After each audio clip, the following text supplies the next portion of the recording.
Señoras y señores, muy buenos días, amable teleaudiencia de Emigrados Televisión que se emite desde Bilbao, Euskal Herria. Con la realización de diversa comunicación, le damos la bienvenida a Panorama. Yo soy Eliezer Jiménez Julio, saludándoles desde esta primaveral Ginebra aquí en Suiza. Agradecemos a Amaya el apoyo técnico en los estudios centrales en Bilbao. Nuestro programa de hoy: reformas laboral y pensional por la dignidad del pueblo colombiano. Nuestro invitado de hoy es Sergio Alejandro Morán Cortés.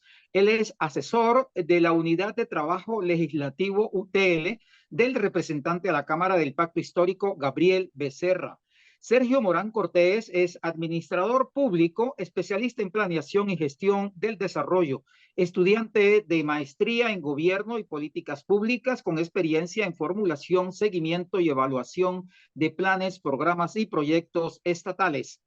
Sergio Alejandro Morán Cortés, en Bogotá, Colombia, al otro lado del océano, allá donde comienza Sudamérica. Muy buenos días allá, buenas tardes aquí, Sergio, gusto en saludarte. Eliezer, un gusto estar contigo, un gusto estar con tu audiencia. Gracias. Es un tema importante, interesante, que se está desarrollando desde hace días. La semana pasada fue presentada la reforma laboral. Hoy se estará presentando la reforma pensional. Hemos dicho que es por la dignidad del pueblo colombiano. A ver, Sergio, explícanos en lenguaje común en qué consiste eso de reforma laboral, reforma pensional, dentro de ese contexto, de ese escenario y la visión política en el acuerdo nacional en que se presentan las reformas con el gobierno del cambio, el gobierno de la paz total, el gobierno del pacto histórico que encabeza el doctor Gustavo Petro y Francia Márquez como vicepresidenta. Eliezer, yo creo que debemos pararnos en esta Colombia que votó por un cambio, luego de 30 años de unas políticas neoliberales, de la implementación de el mercado por encima de los ciudadanos. Atravesamos 4 años de un gobierno uribista férreo, en el cual se privilegió las empresas, las grandes capitales de Colombia, las grandes fortunas y por encima del pueblo. Atravesamos una pandemia, atravesamos una reforma tributaria que lo que buscaba era que los más ricos dejaran de pagar impuestos y que las clases medias y bajas empezaron a pagar unas tarifas más altas de eh, IVA, un impuesto que es para todos y todas, digamos, sin tener en cuenta cuánto usted gana. Atravesamos una pandemia y todo esto se reflejó en un estallido social que ustedes pudieron identificar, en donde la solución no fue la conversación, sino fue la violencia, en donde la policía salió a reprimir. Y en ese sentido, yo creo que nos podemos ubicar muy bien en cuál fue el mandato popular que tuvo Gustavo Petro al ganar las elecciones. Y es un cambio profundo en la perspectiva de lo que entendemos como Estado, en la perspectiva de lo que entendemos en cada uno de los espacios que el Estado trabaja, y es ahí en donde se enmarca este afán por el reformismo.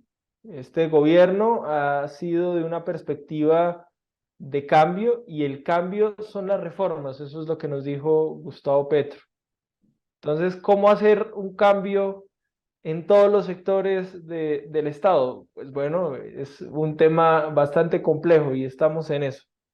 Las reformas sociales, digamos, cuando ganamos, cuando se empezó a conformar las mayorías en el Congreso, que es importante que tu audiencia sepa que nosotros no tenemos las mayorías, digamos, tuvimos que hacer, y esto en una visión de acuerdo nacional, una unión en búsqueda del programa, es decir, los partidos políticos que querían respaldar el programa que ganó, que es el programa sobre el cual nosotros inscribimos la candidatura del presidente Gustavo Petro, se unieron a nosotros, en lo cual también hay partidos tradicionales y que entendemos la complejidad que hay en eso, pues porque son sectores tradicionales, sectores que han estado en el poder durante 30 años, pero entendemos que es con ellos también con quien debemos hacer las reformas, entendiendo este acuerdo nacional que el presidente nos ha llamado. Hicimos una agenda que empezó por la reforma tributaria, por la modificación del presupuesto, por empezar a reestructurar el Estado en términos de generar un ministerio de la igualdad, hacer una jurisdicción agraria, y este año, el año 2023, empezamos muy fuerte con cuatro reformas importantes. Una de ellas, el Plan Nacional de Desarrollo. El Plan Nacional de Desarrollo se debe entender como un marco, una ruta de lo que va a hacer este gobierno, y en este caso, para lo cual agradezco la invitación y estoy acá, la reforma a la salud, que ya ustedes conversaron, y la reforma laboral y la reforma pensional.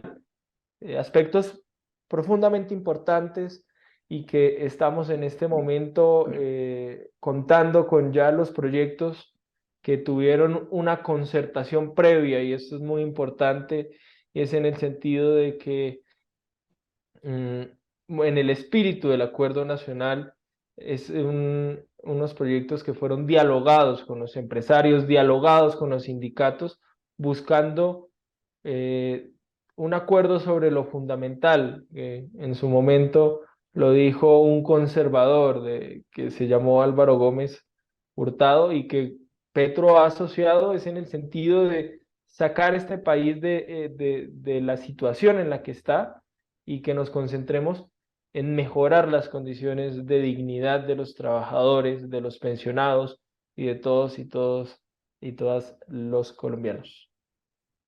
Estamos en el programa Panorama, conversando con Sergio Alejandro Morán Cortés. Él es asesor de la UTL del parlamentario del Pacto Histórico Gabriel Becerra en Bogotá, Colombia. Estamos hablando del tema de la reforma laboral y pensional por la dignidad del pueblo colombiano. Sergio, tú has hecho un contexto en el cual, un poco histórico, y en lo que está hoy día todo ese tema de las reformas. Siguiendo con lo que nos importa el tema de hoy, reforma laboral y pensional. ¿Por qué esa necesidad de hacer esas reformas y qué es lo que sucede? ¿Por qué razón hay que hacer las reformas que beneficien al pueblo? Es lo que de pronto muchos se preguntan, tanto de la oposición, que nosotros decimos inteligente, pero el pueblo también dice, yo no me siento bien, no estoy contento con lo que me pagan, con la forma de que me explotan, en que me dan los contratos, etcétera, etcétera. Por favor, explícanos en qué consiste eso. Sobre todo, ya se presentó la semana pasada la reforma laboral, hoy se presenta la reforma pensional. Vamos, yo creo que en cifras podemos aterrizar cuál es la situación precaria del mundo laboral en Colombia. Estamos hablando que el 60%, y nos hemos movido ahí unos 10 años, es informal, es decir, no cuenta con seguridad social, no cuenta con pensiones, con riesgos. Es esto de lo que nosotros hemos referido como la economía popular, aquella economía que se basa en el rebusque, en el día a día a ver qué hacer.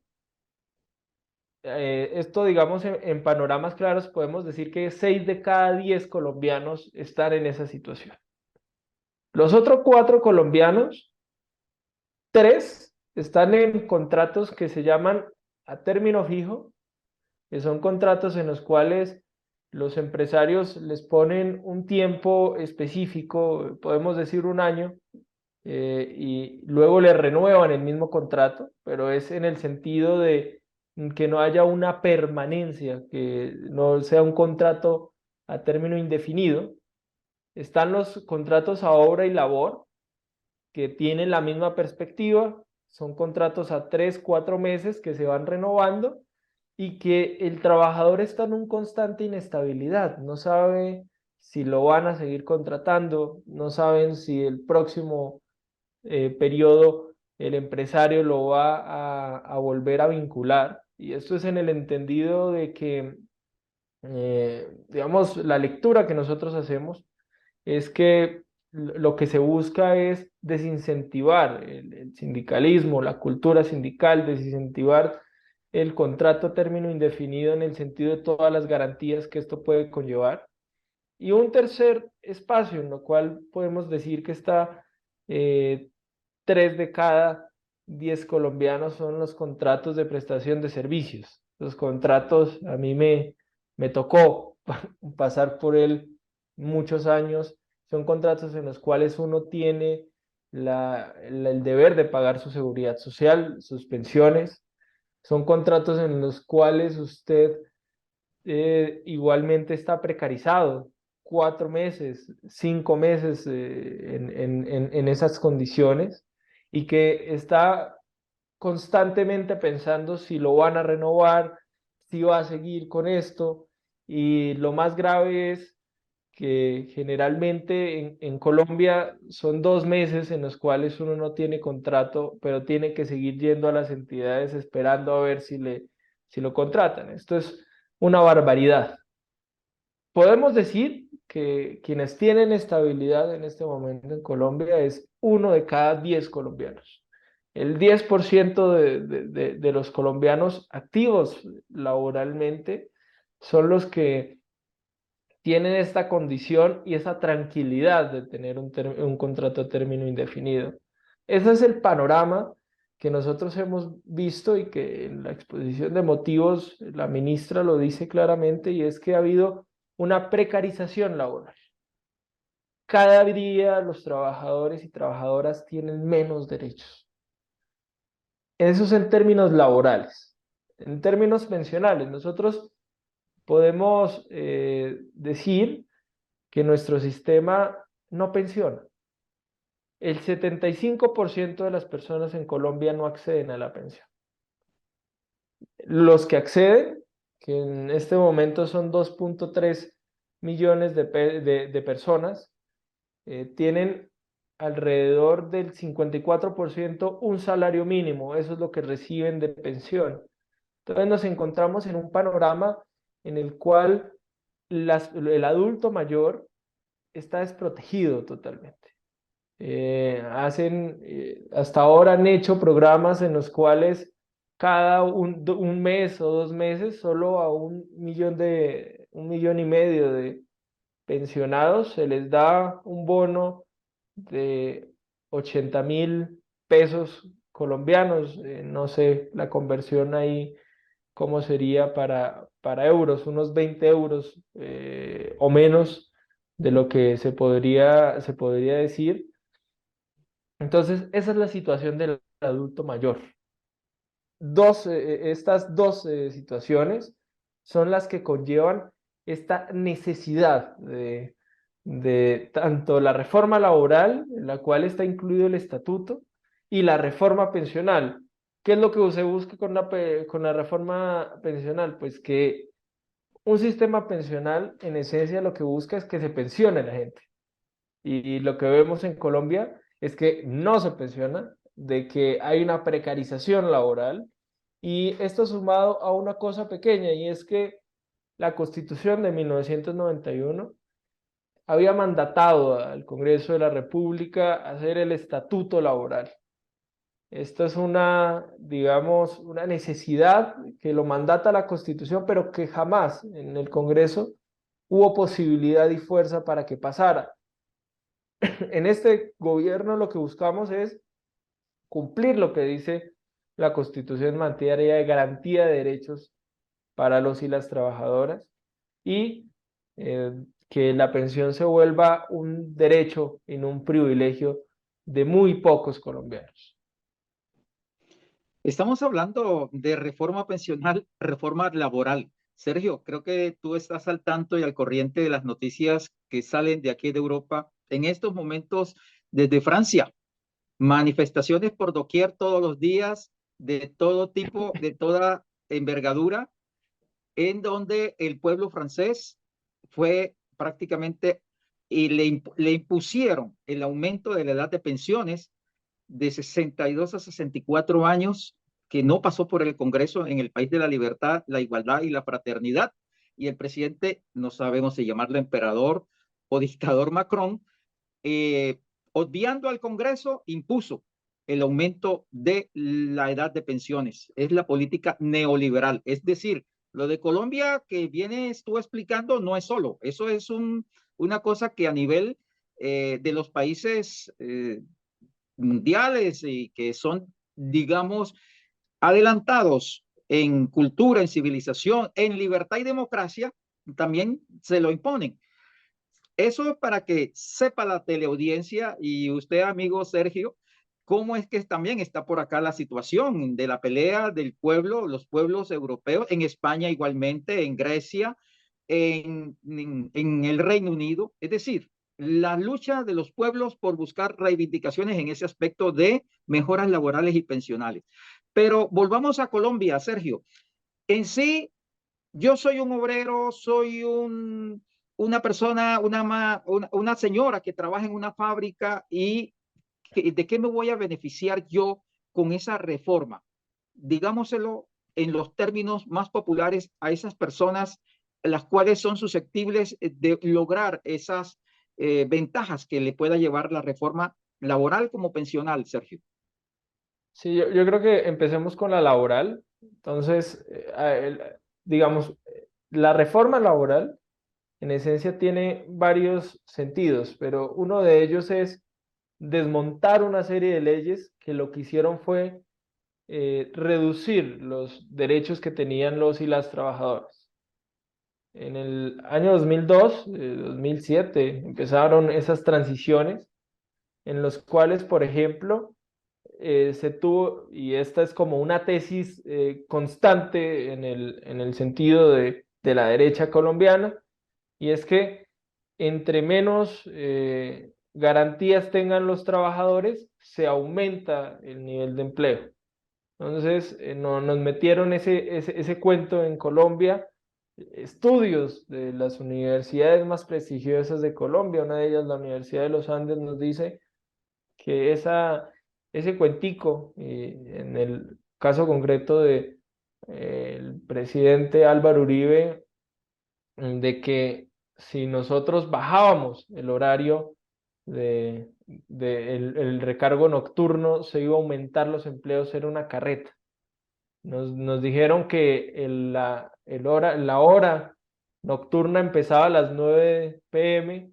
La ministra lo decía con naturalidad y es, bueno, acá en Colombia siempre atardece, nosotros no tenemos estas condiciones horarias distintas, siempre atardece a las 6 de la tarde. Es natural, digamos, entonces que cuando anochece se empieza a pagar horas extra, pues bueno, acá lo que nos dijeron era que las horas extra empezaban desde las 9 p.m. para incentivar la generación de empleo, para incentivar que que los y los empresarios pudieran generar mayores niveles de empleabilidad formal. Lo que nosotros podemos ver es que eso fracasó. La ley que impulsaba eso, esa era como su exposición de motivos, su razón de ser. Entonces, en términos concretos, cuando uno tiene un objetivo en una ley, en cualquier parte de la vida, y no funciona, pues ¿qué hay que hacer? Hay que reformar eso, hay que cambiar. Es natural. Pues bien, una de las primeras cosas que nosotros hemos hecho en la reforma laboral, que nosotros decimos en el amplio gobierno, es que el recargo nocturno empiece de nuevo a las 6 p.m., como estaba antes de esta ley, entendiendo que no funcionó, que esa tesis se tumbó.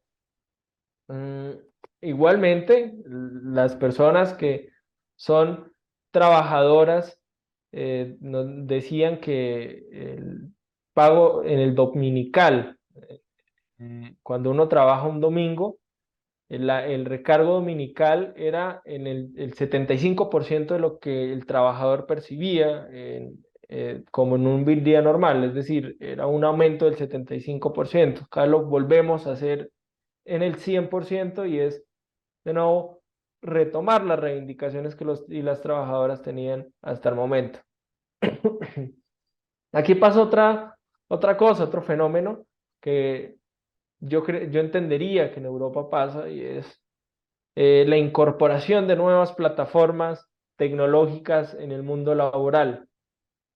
Plataformas como Uber, como aquí le decimos Rappi, no sé si existe allá, que son como unos domiciliarios que supuestamente trabajan por horas, pero lo que nosotros pudimos detectar es que realmente había una relación laboral directa.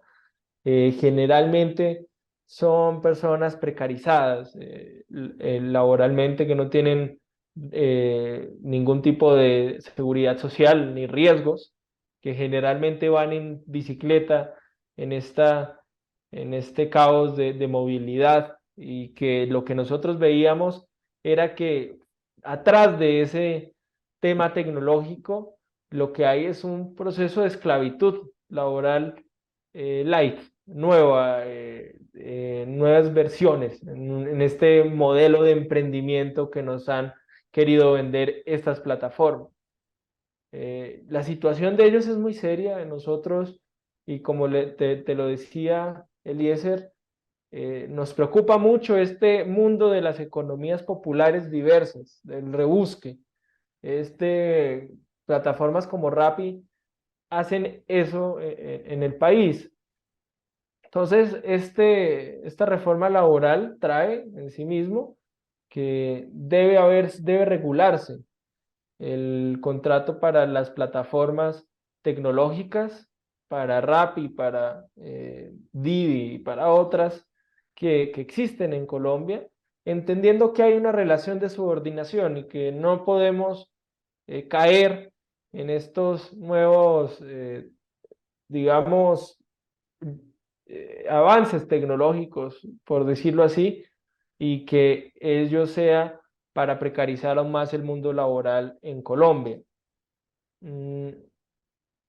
Esto lleva a otro tema y es el sentir de lo que les hablaba ahorita sobre la precarización del mundo laboral, de que 1 de cada 10 trabajadores tenga un contrato a término indefinido.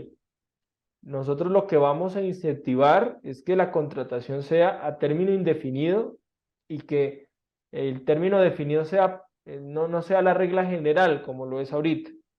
Estamos hablando de una proporción de 3-1.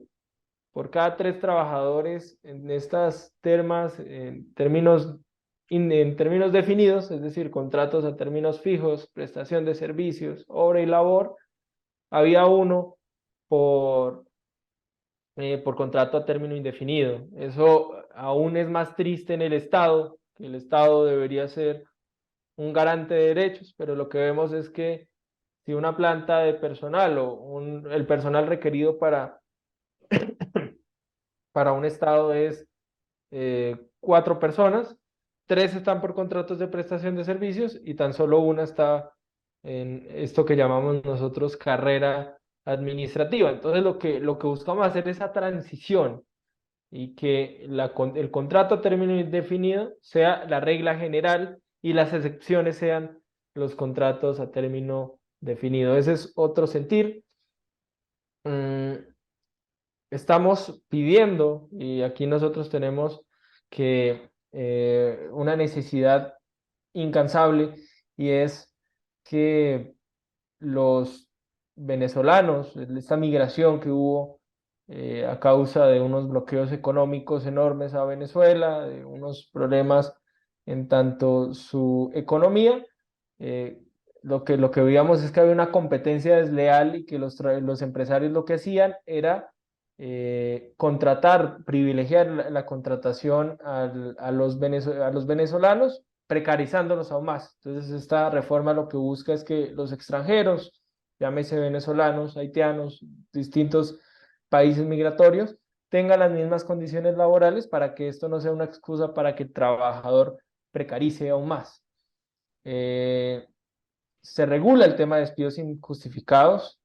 eh, las personas trabajadoras de servicios generales, las personas que te ayudan a ti a mejorar a limpiar tu casa, tengan un contrato, que tengan un contrato escrito en el cual las personas le paguen su seguridad social, que lo que vemos es que ya ahorita hay también una precarización. Entonces, estas reformas laborales, puntos en concretos que yo les quería traer, lo que se buscaba era que se mejoren las condiciones de vida de los trabajadores. Ahora pasemos al tema pensional rápidamente, si te parece, Eliezer. La reforma pensional, en este momento, como la tenemos en Colombia, tiene un sustento, digamos, claro, y es, por un lado está el sistema privado y por otro está el sistema público, y estos compiten entre sí para ganar afiliados. Esa competencia, que además es desleal, déjame decirlo. Por ejemplo, yo pongo mi caso, pero como son cientos, estaba en primer semestre de mi universidad y me vendieron que me iban a dar una tarjeta de descuentos para comprar en muchas marcas de ropa y que lo único que tenía que hacer era firmar un contratico ahí y pues bueno, uno con un poco, con la juventud de esos años, lo firmó y cuando empecé a trabajar, yo dije, yo no tengo fondo de pensiones, yo tengo son Colpensiones y me dijeron, no, no, no, usted tiene por venir esta firmita con la tarjeta de descuentos. Entonces, lo que nosotros tenemos es que, por un lado, está el Fondo Privado de Pensiones, el cual tiene el 75% de afiliados en este momento, de los jóvenes colombianos que están en ese sistema. Y por otro lado, tenemos el Fondo Público, que es en donde está el 85% de pensionados. Ahí hay un hueco fiscal enorme entre los jóvenes están en un sistema y los viejos, los pensionados están en el otro, porque en las RIAs, en este fondo de ahorro privado, realmente lo que hay es, está, digamos, condicionado a tus ahorros, está condicionado a que tú ahorres en tu vida laboral lo que te vas a pensionar, que eso, digamos, concretamente en los estudios dice que no es posible, que tú no vas que las personas que tienen dentro de 1 y 2 salarios mínimos no se van a pensionar. Entonces, lo que buscamos es una transformación del sistema. ¿Para qué? Pues para que las personas se pensionen. Eh, en ese sentido, entonces, te lo voy a explicar en términos muy generales, que son las pensiones por pilares. El primer pilar es un pilar solidario, que lo que busca es que estas personas sin pensión, tengan este derecho, no una pensión total, sino un ahorro mínimo de 300.000 pesos, que lo que se busca es que salgan de la línea de la pobreza.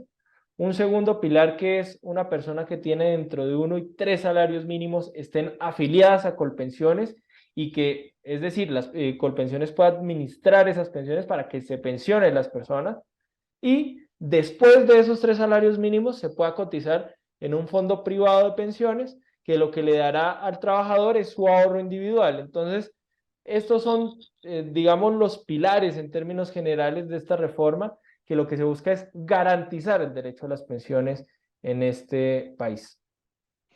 Sergio Morán Cortés, él es miembro de la UTL del parlamentario Gabriel Becerra, del Pacto Histórico en Bogotá.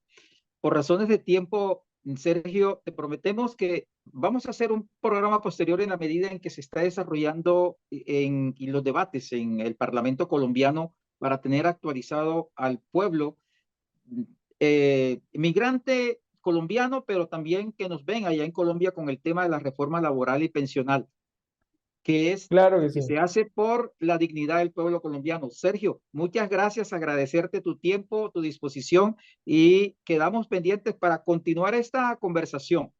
Aquí estaremos, un gusto.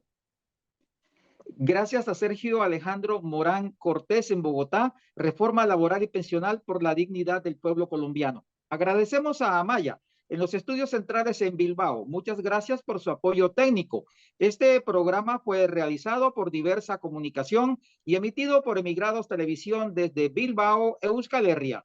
Yo soy Eliezer Jiménez Julio desde Ginebra, Suiza. A ustedes, amable teleaudiencia, agradecerles por su atención y tengan ustedes feliz resto de día. Muchas gracias.